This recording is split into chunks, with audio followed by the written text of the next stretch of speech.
আসসালামু আলাইকুম। আমি এজে শরীফ। আপনারা সবাই জানেন আমি বিভিন্ন সময় বিভিন্ন জিনিস নিয়ে ভিডিও বানাই, কিন্তু গত কয়েকদিন ধরে একটা জিনিস খুব মানে ভিতরে ভিতরে অনেক মানে জ্বলাপড়ার মধ্যে আছি, ভিতরে জ্বলাপড়া করতেছে। কি এর লেগা? মনে করেন আমি ক্লাস 5-এ পড়ি, এখন আমি একটা এমবিবিএস ডাক্তারে গিয়ে যদি ডাক্তারি শিখাই বা সায়েন্স বুঝাই, তাইলে একটু বোকা। আর মানে ওই ডাক্তারের জিন্দিগি খারাপ হয়ে যাবে আমার কথা শুনতে শুনতে। কারণ ওই ডাক্তারের মন চাই কি জিন্দিগি আইলো আমার, যে আমার হের কথা শুনুন লাগে ক্লাস 5-এর ছাত্রের কথা। তো ভিডিও শুরুতে একটা কথা বলে রাখি, যুক্তি তর্ক, যুক্তি তর্ক এই দুটোটা শয়তানের কাজ। এখন মূল কথার মধ্যে আসি। বর্তমানে হিজবুত তাওহীদ একটা সংস্থা বাইর হয়েছে। যাই হোক, এরা ইসলামের খুব জোরদার দাওয়াত দিতেছে, কোনো সমস্যা নাই। হিজবুত তাওহীদের মধ্যে আরেকটা নতুন শয়তান বাইর হয়েছে। এই শয়তান কালকে আমি 6টা প্রশ্নের সবগুলো শুনতে পারি নাই, সবগুলো খুঁজে পাই নাই। আমি একটা প্রশ্ন শুনছি, এর মধ্যে সে একটা প্রশ্ন করছে যে যৌক্তিক দিয়া বুঝাই তুইব। আগেই প্রথম আমি বলছি যুক্তি তর্ক শয়তানের কাজ। প্রথমত বুঝাইতে চাইছে যে যৌক্তিক দিয়া বুঝাইতে হইব যে হুজুর সাল্লাল্লাহু আলাইহি সাল্লামের যুগের মধ্যে মাদ্রাসা ছিল না, এখনকার আলেমরা মাদ্রাসা পাইলো কই? মাদ্রাসায় থাইকা লেখাপড়া করতে হইব, এটা হুজুররা পাইলো কই? আচ্ছা, প্রথমত বললা নিছি আমি যুক্তি তর্ক শয়তানের কাজ। কিসের জন্য? আল্লাহ যখন নাকি কইছে যে আদম আলাইহিস সালামকে সিজদা করো, ইবলিসরে যখন কইছে, ইবলিসে যুক্তি খাড়া করাইছে যে এলো মাটির তৈরি, আমি বললাম আগুনের তৈরি, সুতরাং আমি তাকে সিজদা করব কেন? তো এই যৌক্তিক খাড়া করানোর কারণে, এই যৌক্তিক দাঁড় করানোর কারণে কিন্তু সে শয়তান হয়েছে। তো সে যেহেতু বলছে যৌক্তিক, যুক্তিটা বুঝানোর লেগে আমি যুক্তি দেই বুঝাই। হাদিস কাকে বলে এটা বুঝতে হবে। হুজুর সাল্লাল্লাহু আলাইহি সাল্লামের সারা জীবনের মধ্যে হুজুর সাল্লাল্লাহু আলাইহি সাল্লাম যা করছে ওইটা ফলো করার নাম হলো সুন্নত। আর হুজুর সাল্লাল্লাহু আলাইহি সাল্লাম যা বলছে আল্লাহর হুকুমে, যেটা বলছে এবং যেটা নিষেধ করছে ওইটা মানার নাম হইলো হাদিস। তো হুজুর সাল্লাল্লাহু আলাইহি সাল্লাম সে একটা কথা বলছে যে হুজুর সাল্লাল্লাহু আলাইহি সাল্লামের জমানায় যদি মাদ্রাসা থাকতো তাহলে হুজুর সাল্লাল্লাহু আলাইহি সাল্লাম সবচেয়ে বড় মুহতামিম থাকতো বা মাদ্রাসার প্রিন্সিপাল থাকতো। আরে বোকা, তোমার বুঝতে হবে হুজুর সাল্লাল্লাহু আলাইহি সাল্লাম নিজে একটা গাইডলাইন। হুজুর সাল্লাল্লাহু আলাইহি সাল্লামের হাদিস পড়াইতে হয় না। হুজুর সাল্লাল্লাহু আলাইহি সাল্লাম বলছে যে এটা কইরো না, এটা হাদিস অনুযায়ী নিষেধ, এইটা মানার নামই হলো হাদিস। হুজুর সাল্লাল্লাহু আলাইহি সাল্লাম বলছে এটা করো, এটা তোমার বুঝে ধরুক আর না ধরুক, ওইটা করার নামই হলো হাদিস। ওইটা হুজুর সাল্লাল্লাহু আলাইহি সাল্লাম যেটা মুখ দিয়া বলছে ওইটার নামই হাদিস। হুজুর সাল্লাল্লাহু আলাইহি সাল্লামের জমানায় শুধু শিক্ষা গ্রহণ করতে হুজুর সাল্লাল্লাহু আলাইহি সাল্লামের সাহাবীরা শুধু কোরআন কেন শিক্ষা গ্রহণ করতে হুজুর সাল্লাল্লাহু আলাইহি সাল্লামের কাছে যখন ওহী নাযিল হতো, হুজুর সাল্লাল্লাহু আলাইহি সাল্লাম বিভিন্ন সাহাবীদেরকে ডাইকা বলতেন যে কোরআন লিপিবদ্ধ করো। তখন তারা পাথরের উপরে, চামড়ার উপরে, পাতার উপরে কোরআন লেখা রাখতো। এই কোরআন একজন আরেকজনকে শিখাইতো। তারাও হুজুর সাল্লাল্লাহু আলাইহি সাল্লাম কোরআন শিখানোর জন্য বহু সাহাবী আছে এক দেশ থেকে আরেক দেশের মধ্যে পাঠাইছে, ভ্রমণ করাইছে, যে আরে অন্য জন যাতে কোরআন শিখতে পারে। আর হুজুর সাল্লাল্লাহু আলাইহি সাল্লামের যত কথা আছে এই কথার নাম হইলো হাদিস। হাদিস শব্দের মর্মান্তিক অর্থ কি? হাদিস শব্দের অর্থ হইলো কথা। হুজুর সাল্লাল্লাহু আলাইহি সাল্লামের কথাগুলা, হুজুর সাল্লাল্লাহু আলাইহি সাল্লাম যেগুলা বলছে ওইটার নামই হাদিস। হুজুর সাল্লাল্লাহু আলাইহি সাল্লামের মুখ থেকে যেটা বাইর হইছে ওইটা হাদিস। এটা তোমার বুঝতে হইব তো। আরে বাবা, তুমি জীবনে মাদ্রাসার বারিন্দার যাও না, তুমি আয় হুজুর গো ভুল ধরতা, এটা হবে না তো। এটা কেমনে সম্ভব? এটা এমন হইলো না যে 5-এর ছাত্রকে এমবিবিএস ডাক্তারি শিয়ায়। তো তোমার অবস্থা এমন, তুমি মাদ্রাসার বারিন্দার যাও না, তুমি আয় বেড়া করো হাদিস শিয়াই দাও, হুজুর করো মানে নতুন করে মাদ্রাসার লাইন মানে তুমি প্রশ্নবিদ্ধ করো। গেল এক। আরেকটা কথা বলি আমি, বর্তমান যুগের হুজুরা মাদ্রাসা পাইলো কই? যখন নাকি হুজুর সাল্লাল্লাহু আলাইহি সাল্লাম বলছে যে তোমার যদি জ্ঞান অর্জন করতে হয় শুধু চীন দেশ পর্যন্ত তুমি সফর করো। তো হুজুর সাল্লাল্লাহু আলাইহি সাল্লাম যেহেতু বলছে যে জ্ঞান অর্জন করতে হলে শুধু চীন দেশ পর্যন্ত সফর করো, তার মানে কি জ্ঞান অর্জন করতে তোমার যে পন্থা অবলম্বন করা লাগে সেই পন্থা তুমি অবলম্বন করো। আবার তোমার লাইনে মুনাফিকি আর ইবলিসি জ্ঞান না, এটা বুঝতে হইব। কিছু মানুষ আছে তোমার লাইন, তোমার আগে কিছু আছিল বাংলাদেশের মধ্যে তসলিমা নাসরিন, এগুলা যুক্তি খাড়া করাইতো। তোমার মতন জ্ঞান অর্জন করতে কইছে না, সলিড জ্ঞান অর্জন করতে কইছে। আল্লাহর গোলামি করা, ইসলাম কাকে বলে তোমার বুঝে আসুক বা না আসুক, আল্লাহ যেটা হুকুম করছে ওইটা করার নামই হইলো ইমান। আল্লাহর উপরে ইমান আনা, যে আল্লাহ যেটা কইছে এটা আমার বুঝে ধরলো করবো, না বুঝে ধরলো করবো। আল্লাহ কইছে নামাজ পড়ো, কেড়ে নামাজ পড়বো, এটা তোমার বুঝে ধরলো তোমার পড়তে হবে, না বললো মানে তোমার বুঝে না ধরলো তোমার পড়তে হবে, এটার নাম ইমান। আল্লাহ কইছে এটা করো, এটা মানে চোখ মুঞ্জা করতে হইব, এটা মানে কোনো প্রশ্নবিদ্ধ নাই। এটার নাম হইলো ইমান। আরেকটা বিষয়, হুজুর সাল্লাল্লাহু আলাইহি সাল্লাম যেটা বলছে ওইটা করার নাম হলো তোমার হুজুর সাল্লাল্লাহু আলাইহি সাল্লামের আদেশ পালন করা, বা হাদিস যেটা হুজুর সাল্লাল্লাহু আলাইহি সাল্লাম বইলা গেছে ওইটা হলো হাদিস। তো হুজুর সাল্লাল্লাহু আলাইহি সাল্লাম বহুত কথা বইলা গেছে, এর মধ্যে একটা কথা হইছে সুদূর চীন দেশে তোমার যদি সফর করতে হয়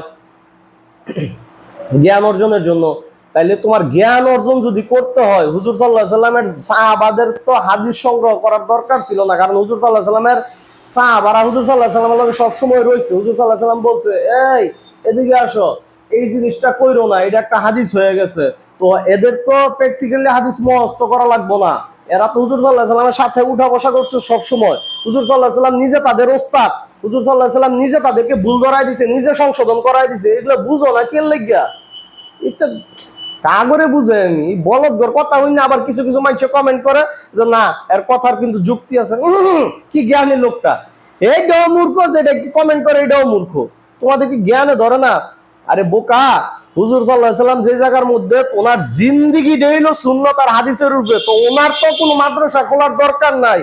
ওনার জিন্দেগিটা সাহাবায়ে কেরামরা কাগজের মধ্যে লিপিবদ্ধ কইরা, তারপরে তাবিক তাবিন তাবে তাবিন আইরে মুস্তাহিদিন খোলাফায়ে রাশিদিন এরা সংগ্রহ করতে করতে এখন আমাদের কাছে আসছে, আমরা লিপিবদ্ধ কইরা একসাথে সবগুলা পড়াই, একজন আরেকজনরে আমরা পড়ি বা আরেকজনরে পড়াই, এইটা একসাথে সংরক্ষণ কইরা পড়ান, আর পড়ানোর নাম হইলো মাদ্রাসা। মাদ্রাসা এমন কোনো মানে জিনিস না যেন বইয়া খুব গোপনীয়তা রক্ষা করা হয়। মাদ্রাসার মধ্যে বাংলাদেশের মধ্যে যত মাদ্রাসা আছে দিন নাই রাত নাই তুমি সবসময় ঢুকতে পারবা, যে কোনো ক্লাসের মধ্যে বসতে পারবা, কোনো মাদ্রাসার হুজুরা নিষেধ করতো না। ইসলাম খুব কঠিন জিনিস, তোমরা যেমনি বুঝাইতেছো ইসলাম খুব কঠিন জিনিস না, তোমাদের এটা বুঝতে হইব রে ভাই। হুজুর সাল্লাল্লাহু আলাইহি সাল্লামের যুগে মাদ্রাসা ছিল না, কারণ হুজুর সাল্লাল্লাহু আলাইহি সাল্লাম নিজে একটা মাদ্রাসা। হুজুর সাল্লাল্লাহু আলাইহি সাল্লামের জিন্দেগিটা ফলো করার নাম হইল আমাদের ইসলাম। হুজুর সাল্লাল্লাহু আলাইহি সাল্লামের কথা হাদিস, হুজুর সাল্লাল্লাহু আলাইহি সাল্লামের সাহাবায়ে কেরামরা হুজুর সাল্লাল্লাহু আলাইহি সাল্লামের সাথে সবসময় রইছে, হুজুর সাল্লাল্লাহু আলাইহি সাল্লামের সাথে উঠা বসা করছে। যা ভুল ভ্রান্তি তো সাহাবাগ সব হুজুর সাল্লাল্লাহু আলাইহি সাল্লাম নিজে ভুল ধরায় দিয়ে গেছে। তোমাদের মাদ্রাসার কি দরকার? এখন আমরা এটা বিশ্লেষণ করে আমরা যে অনেকে একসাথে সাহাবায়ে কেরামরা লিপিবদ্ধ করে দিয়ে গেছে, ওই হাদিসগুলা ইমাম বুখারী, তারপরে ইমাম বিভিন্ন ইমামরা ওই হাদিসগুলো একসাথে সংগ্রহ কইরা এখন লিপিবদ্ধ কইরা একটা বই একটাতে ধারণ কইরা বা একটা হাদিসের গ্রন্থাকারে ধারণ কইরা এখন একজন আরেকজনকে শিক্ষা করে, এটার নামই মাদ্রাসা। মাদ্রাসা কই পাইলো এটা করতে? কি বোকার মতো প্রশ্ন। হুজুর সাল্লাল্লাহু আলাইহি সাল্লামের যুগে কি অপারেশন ছিল? হুজুর সাল্লাল্লাহু আলাইহি সাল্লামের যুগে কি ওপেন হার্ট সার্জারি ছিল? বোকা নাকি? হুজুর সাল্লাল্লাহু আলাইহি সাল্লাম নিজে ওপেন মানে হুজুর সাল্লাল্লাহু আলাইহি সাল্লামের নিজে ওপেন হার্ট সার্জারি হইছে, জিবরাইল আলাইহিস সালাম কইরা থুয়ে গেছে। ওই পরিপ্রেক্ষিতে আইতে আইতে আইতে আইতে এখন আইসে আমরা ওপেন হার্ট সার্জারি করি, বা আমরা ডাক্তারের কাছে যাই, ডাক্তার ওপেন হার্ট সার্জারি করে। ওই সময় একটা যুগ ছিল, এখন এক একটা যুগ, যুগ পরিবর্তন হয়। তুমি যদি যুক্তি খাড়া করাও তাহলে এটা কমন সেন্স, এটার মধ্যে যুক্তির কি আছে? আগে মাদ্রাসা ছিল না, এখন সহজ পন্থা অবলম্বন করছে, মাদ্রাসা বানায় একসাথে বসায় সবাই একসাথে পড়াইতে পারছে। আগে একজন আরেকজনের বাড়ির গিয়া গিয়া হাদিস সংগ্রহ করছে, একজন আরেকজনের বাড়ির গিয়া গিয়া কোরআন সংগ্রহ করছে, এখন একসাথে পাইতেছে, এটা আরো সহজ লভ্য লেখা রয়েছে। কিন্তু তোমার মতো যে জাউরা কয়েকটা আইবো, এটা হুজুর সাল্লাল্লাহু আলাইহি সাল্লাম ভালো করে জানে, জানে দেখেই তখন কয়ে গেছে যে ধর্ম নিয়ে তর্ক বিতর্ক কইরো না।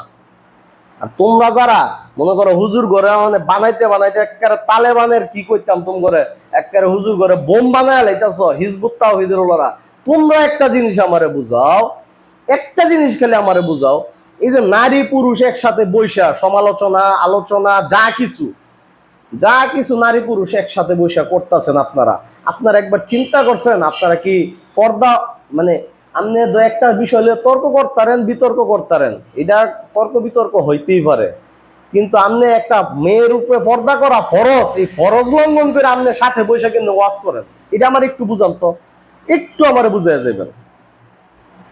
কারণ পর্দা করা হইলে একটা মহিলার জন্য ফরজ তরক করে একসাথে বৈশা দ হাদিস কোরআন মোজা করা বা হাদিস কোরআন পড়াও তো জায়েজ নাই, তো পর্দার মানে ফরজ তরক কইরা তো একটা মহিলার সাথে বৈশা তোমার যদি কোনো ধরনের ফিলিংস না হয়, তার মানে তোমার সমস্যা আছে, তোমারও ডাক্তার দেখাইতে হইব। তোমার একটা মহিলা যদি তোমার সাথে বৈশা থাকে। আর ওই মহিলার প্রতি যদি তোমার লোভ লালসা নাই, তার মানে তোমার সমস্যা আছে, তোমার ডাক্তার দেখাইতে হবে। এই ব্যাপারে আমার লগে আমার ফোন নাম্বার দেওয়া থাকবো, তো যোগাযোগ করো হিজবুত তাওহীদের। যদি কেউ থাকো তাহলে তোমাদের সমস্যা আছে, সমস্যা নেই, বহুত কবিরাজ আছে আমার, বহুত হারবাল ডাক্তার আছে, দেখাইতে পারবো। আর যদি ফরজ তরক করে তোমরা যদি একসাথে কয় ফরজ, ফরজের খবর নাই, সুন্নত লয়ে টানাটানি, তুমি করলে এই অবস্থায় কি লয়ে তর্ক করো, কি বুঝাইতে চাও, এ তোমরা নিজেরাও বুঝো না, তোমরা বুঝাইতেও পারো না। সাধারণ একটা বিষয়, মাদ্রাসা করতে পাইছে, মাদ্রাসা করতে পাইতো, দিন আপডেট হইতেছে না, দিন কাল কি ডিজিটাল হইতেছে না। আগে মানুষের বাসায় বাসায় ঘুরে জ্ঞান অর্জন করত, মানুষ দেশের পর দেশ সফর করে জ্ঞান বিতরণ করত, এখন এক জায়গায় বৈশা জ্ঞান বিতরণ করে, জ্ঞান অর্জন করে। স্বাভাবিক, কমন সেন্স। মাথায় ধরে না।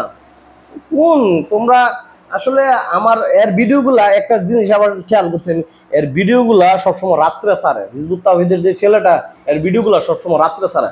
আর সে ইদানিকালে চিন্তা করতেছে ওই যে সাংবাদিক ইলিয়াসের মতো একটা বাপ ধরা, সাংবাদিক ইলিয়াস হইতে তা না, সুতরাং বাপ ধরা লাভ নাই।